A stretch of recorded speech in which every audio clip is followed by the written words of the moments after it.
بار دیگر با یکایک شما درود میفرستیم بینندگان عزیز و ارجمند و مخلصان و علاقمندان برنامه‌های شبکه تلویزیونی ورزش. گزارش‌های ما از جریان چمپیونات منطقوی آسیای مرکزی و بدمینتون ادامه دارند. یادآور میشم که این مسابقه شروع از 11 تا به 15 اوگوست در مجمع باشکوه قصر ورزش و مجمع ورزشی آبی شهر دوشنبه صورت میگیرد. اینک روز دوم برگزاری رقابت هاست و امروز طبق نقشه رقابت های دستوی جنبست می شوند که از روی نتیجه های دورهای یکم و دوم نتیجه های بهتر رو ما از تیم های قزاقستان و ازبکستان نشان داده بودند و اینک آنها در جریان بازی هایی که البته طبق نقشه در دور سوم صورت میگیرد با هم روبرو شده ایستادند. این زمان ما و شما رو رقابت جفتی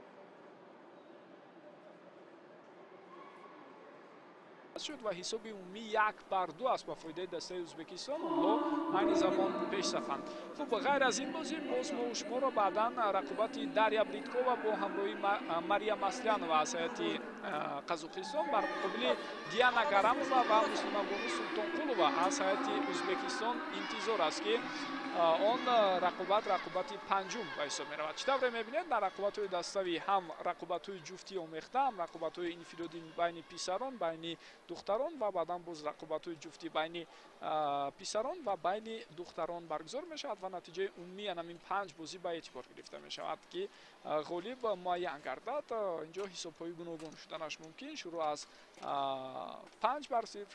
تا به حساب 2-3. جمع از ورزشکاران تیار می شوند، به گرم کنی بدن مشغول می گردند و بعد از این رقابت شروع می شود.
اینک فرصت جدا شده برای гарм кардани бадан ва машқу тамрини варзишгарон хотима ёфт ва онҳо тайёр ҳастанд ки рақобатро шурӯъ кунанд. Тибқи нақша ин чорумин бозие аст ки байни варзишгарони дастаҳои Қазоқистону Ӯзбекистон сурат гирифта истодааст ва чӣ тавре болотар ёддар шудам, ин маротиб рақобати ҷуфтӣ бо иштироки писарон сурат мегирад. Ибрай Байкен бо ҳамроҳии Кирилл Тен дар ҳайати Қазоқистон бар муқобили ҳамтоёни худ Казбек Маҳамбетов ва Сайфиддин Мухторов аз Ӯзбекистон бозӣ мекунанд.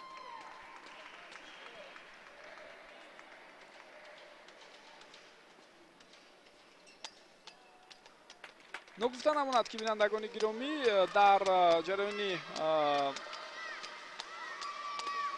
рӯзи мазкури рақобатҳо аллакай ин ду варзишгароне ки бо ҳам ҳастанд, ҳам дар ҳайати Қазоқистон ва ҳам дар ҳайати Ӯзбекистон, аллакай якдафаӣ ба корт баромаданд. барои мисол Ибрай Байкен дар рақобати инфиродӣ бар Сайфиддин Мухторов ғалаба кард 21 бар 18 ва 21 бар 4. аммо Кирилл Тен дар рақобати ҷуфтӣ омехта бо ҳамроҳии Мариям Асланова аз Казбек Маҳамбетов ва Муслиманбону Султонқулова мағлуб шуд. имрӯз ин акнун дуюмин бозӣ аст барои онҳо ва бозии охирин, чун баъд аз ин духтарон дар рақобати ҷуфтӣ майдондорӣ мекунанд.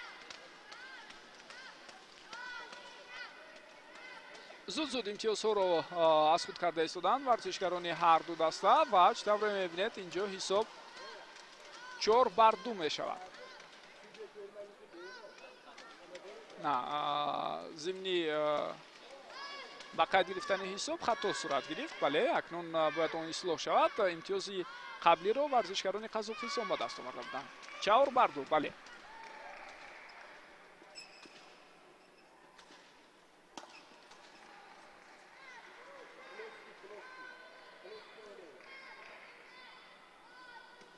акнун имтиёзи сеюмро варзишгарони дастаи Ӯзбекистон ҳам соҳиб шуданд.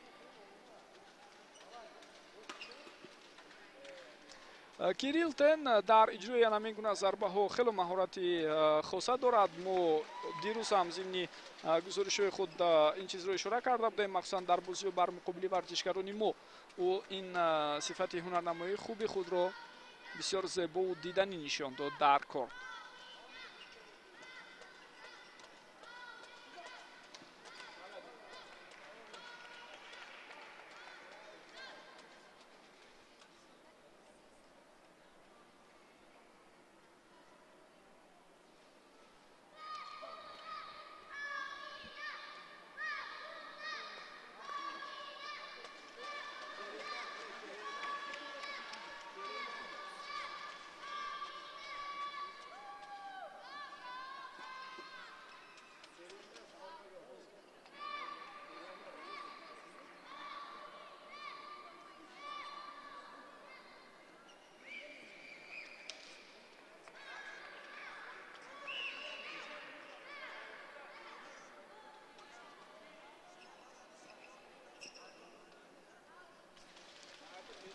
чӣ тавре мебинем андаке акнун варзишгарони дастаи Ӯзбекистон бартарӣ пайдо карданд, аммо зуд ин бартарии онҳо аз байн меравад ва дастаи Қазоқистон дигар бора ҳисобро баробар кард. 7 бар 7 аст ҳоло ҳисоб ва инҷо имтиёзро чӣ тавре мебинед акнун варзишгарони дастаи Ӯзбекистон Казбек Маҳамбетов ва Сайфиддин Мухторов ба даст оварданд.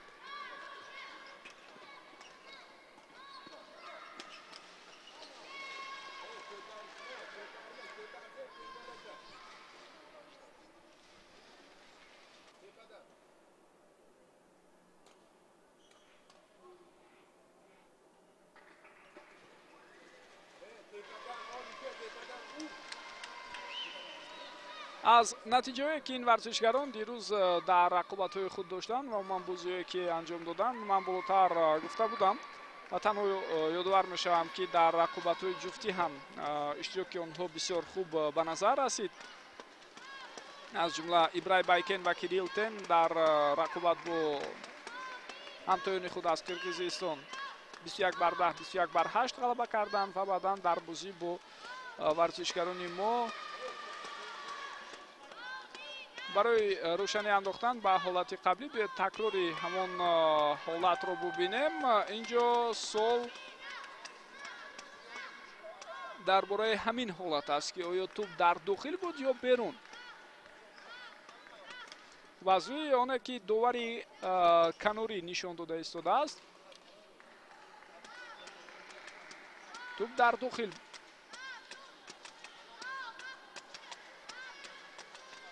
ҳисобида шуд. ба ин тартиб имтиёз ба фоидаи варзишгарони ӯзбекистон аст.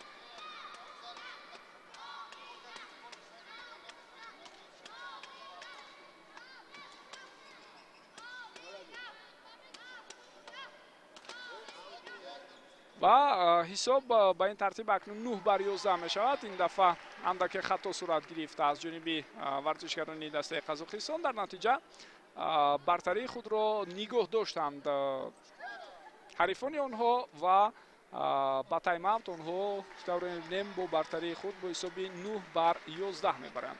бори дигар таваҷҷӯҳ мекунем ба лаҳзаҳои беҳтарине ки то ҳамин лаҳза ба назар расид.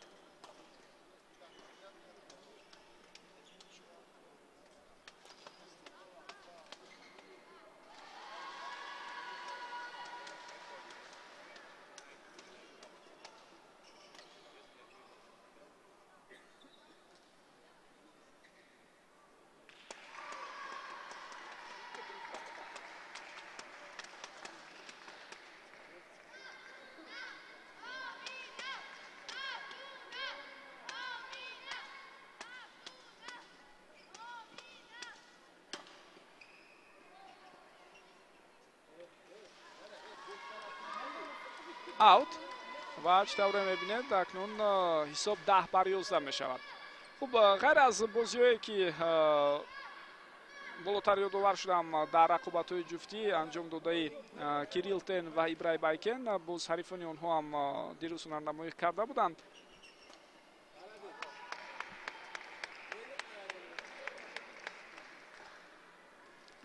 варзишгарони дастаи ӯзбекистон дар ҳамин ҳайат бар Ҷамолиддин Салимов ва Муҳаммадсаид Салимов, варзишгарони мо бо ҳисоби 21-12, 21-12 дирӯз дар рақобати ҷуфти субҳгоҳӣ пирӯзӣ ба даст оварданд ва баъд аз нисфирӯзӣ бошад онҳо бо дастаи Қирғизистон рӯбарӯ шуданд ва онҷо ҳам Казбек Маҳамбетов ва Сайфиддин Мухторов 21-10 ва 21-3 дар умум дар 14 дақиқа ғалабаи худро таъмин карданд. акнун дар рақобатҳои даставӣ барои ин ду варзишгар дар ҳайати дастаи Қазоқистон ин охирин бозӣ аст. зарбаҳои бисёр хубу ҳадафмандона инҷо ба назар мерасад аз ҷониби ҳайати Ӯзбекистон ва инак боз як имтиёзи дигарро онҳо соҳиб шуданд, вале дар назди тур акнун Сайфиддин Мухторов хато мекунад. баробарӣ ба вуҷуд омад 13-13.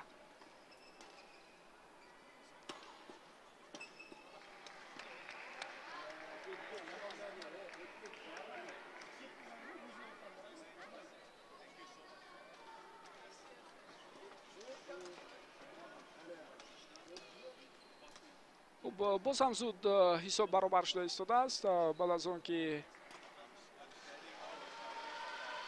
Қазоқистон имтиёзи 14 худро ба даст овард. дигар бора ҳариф соҳиби имтиёзи навбатии худ мешавад.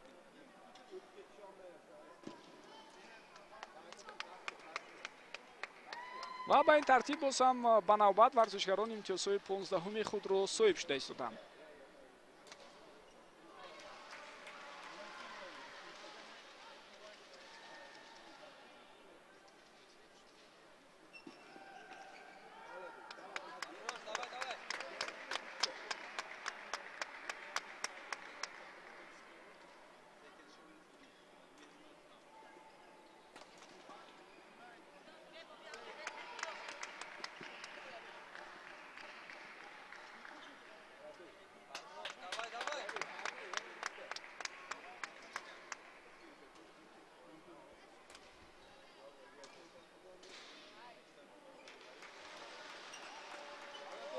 андаке акнун бартарии варзишгарони дастаи Ӯзбекистон бештар шуда истодааст ва худи шумо ҳам мебинед ки ин лаҳзаҳо чӣ гуна Ибрай Байкен бо ҳамроҳи Кирилл Тен аз ҳариф қафо мемонанд.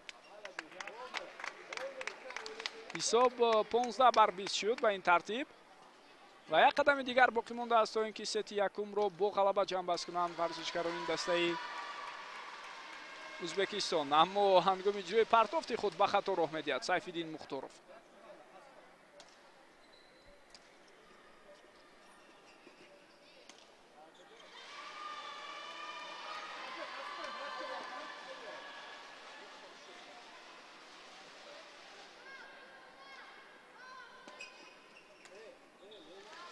боз ҳам имтиёзи навбатиро варзишгарони дастаи Қазоқистон ба даст меоранд ва бубинед пай дар ҳам чӣ гуна онҳо талош карданд. 3 имтиёзи охир аз онҳо шуд ва инак тафовут ба 2 имтиёз расид. ҳоло умеде акнун пайдо мешавад, вале ана ин зарбаи маҳкаму дақиқ ин умеди варзишгарони дастаи Қазоқистонро барбод дод. ҳисоб ба ин тартиб 18-21 ва сети якумро чӣ тавре мебинем дар рақобати ҷуфтӣ байни писарон. Варзишгарони дастаи ӯзбекистон бо бартарии худ ҷамъбаст карданд ва албатта ҳарчанд аз ибтидо мо ҳунарнамои хуби варзишгарони Қазоқистонро дидем. Ибрай Байкен бо ҳамроҳи Кирилл Тен то ба қисми миёнаи сети якум гӯем баробариро нигоҳ медоштанд, вале дар охир омада андаке сустиву заифии онҳо ба назар расид. Дар натиҷа ҳариф ба ин тартиб соҳиби бартарӣ шуд. хуб, баъд аз чанд лаҳза боз сети дуюми рақобат шурӯъ мешавад.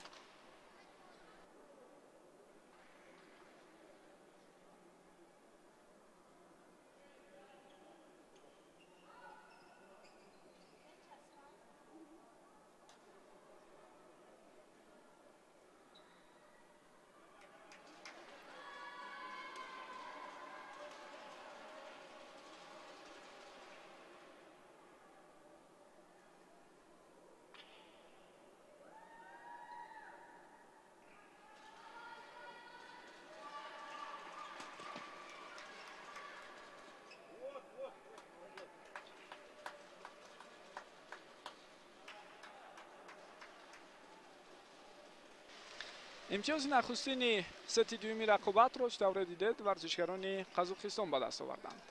Аммо ҳоло Кирилл Тен зимни баргардонидаи зарбаи ҳариф хато мекунад.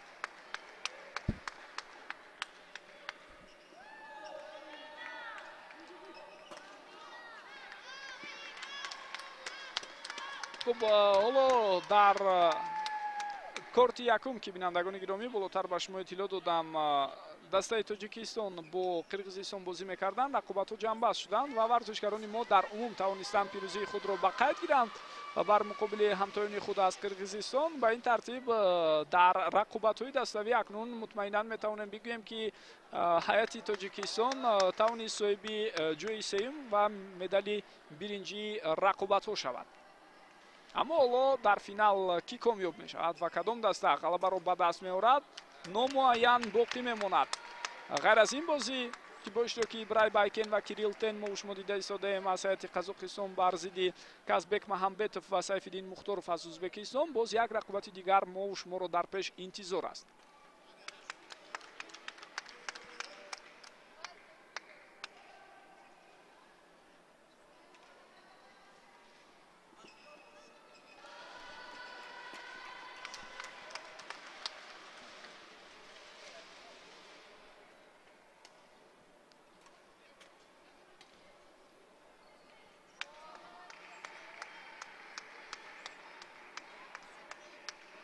баъд аз оғози начандон хуби сети дуюм ба ҳар ҳол ба варзишгарони дастаи Ӯзбекистон инак муяссар шуд ки боз соҳиби бартарӣ шаванд ва ҳисоб ҳоло 6-3 ба фоидаи онҳо аст.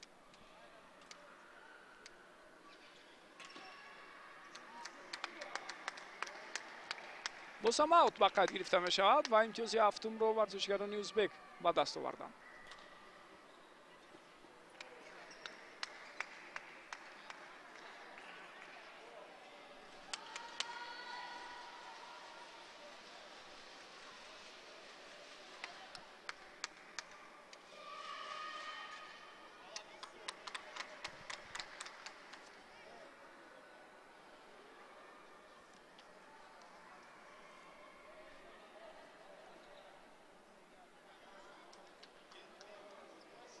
ва боз ҳам аут ба назар мерасад. чӣ тавре мебинем дар сети дуюм он қадар ورزشکاران دسته قزاقستان کوشششون خوب به نظر نمیرسد.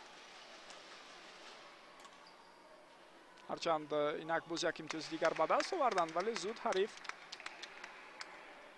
فرق رو مثل قبلی میکند، یعنی 5 امتیاز، 10 بر 5. هلو و باز یک ضربه دیگری بسیار قوی و محکم از جانب سیفالدین مختارов و حساب 11 بر 5 میشود. به این ترتیب در میانه ست دومی رقابت هم ورزشکاران دسته ازبکستان با برتری پیش صف هستند و به تنفس میبرند.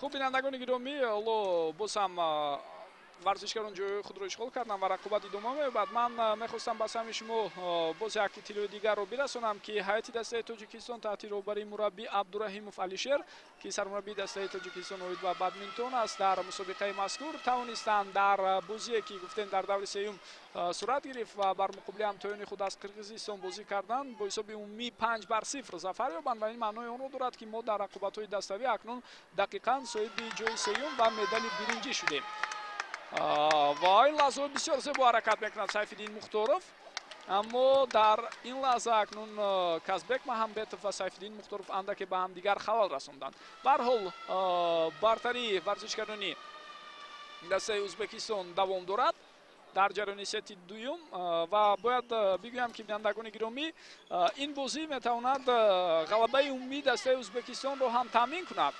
بسیار زیبا در نزد تور اکنون حرکت میکند کازبek محمبетов. گپ در سر اون که در جریان بازی قبلی که ما و شما دیدیم دسته ازبکستان توانست با حساب 2 بر 1 پیشرفت شود. آنجا در رقابت جفتی آمیخته آنها غلبه خود را به قید گرفتند در هیئت کازبek محمبетов و مسلمان بانو سلطانقولو و بر کیریل تن و مریم اسلانова و بعدا باز دیانا گرامова در بازی انفرادی میانی بانوان بر داریا بریدکووا ظفر یافت. به این ترتیب حساب تو همین رقابت 2 بر 1 است با فایده ازبکستان. در هیئت دسته قزاقستان یگانه غلبه که به قید گرفته شد از جانب ابرای بایکن بود که در بازی با سیفالدین مختارov او 2 بر 0 ظفر یافت.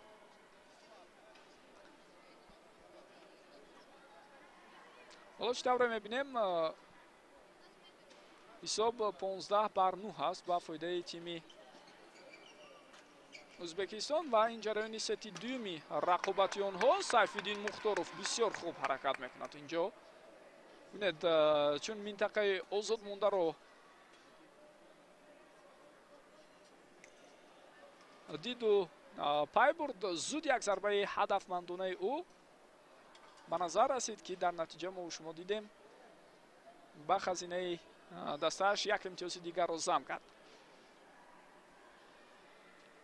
اما قطع نظر از اونه که این بازی با غلبه کدام دسته جمع بست می شود، خو قزاقستان و خو ازبکستان، یعنی در نظر دارم من همین بازی جفتی رو بین پسران، رقابت جفتی میانی بانوان حتما صورت میگیرد. یعنی در رقابت های دستوی رشته بدمینتون مثل تنیس روی میز اینگونه نیست که در صورت برتری یک تیم رقابت آخرین که گویم علاقه موهیت و مهمیت خود را از دست میدهد برگزار نشود. حتما رقابت صورت میگیرد. بسیار زیبا و باز هم پای در هم هجوم های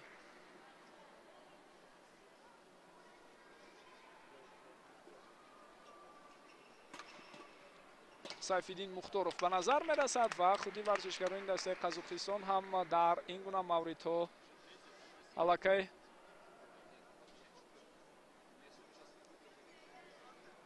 به اشتباه راه داده ایستادند. 19 бар 11 ҳаст.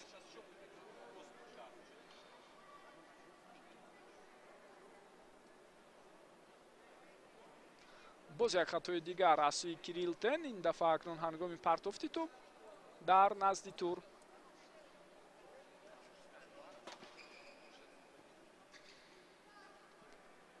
андаке саросема шуд. Казбек Маҳамбетов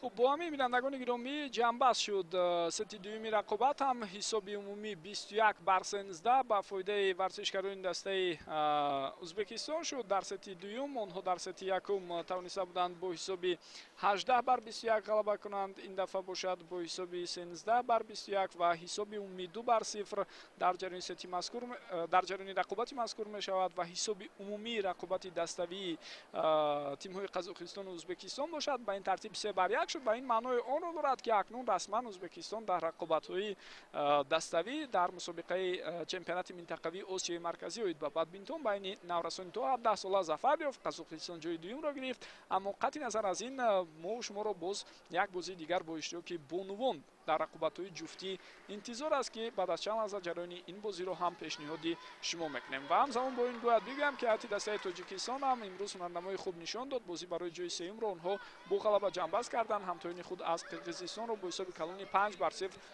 онҳо ба нокомӣ рӯбарӯ намуданд. биёед чанд лаҳзаи беҳтаринро якҷо мебинем ва баъдан боз рақобати охиринро якҷо тамошо хоҳем кард.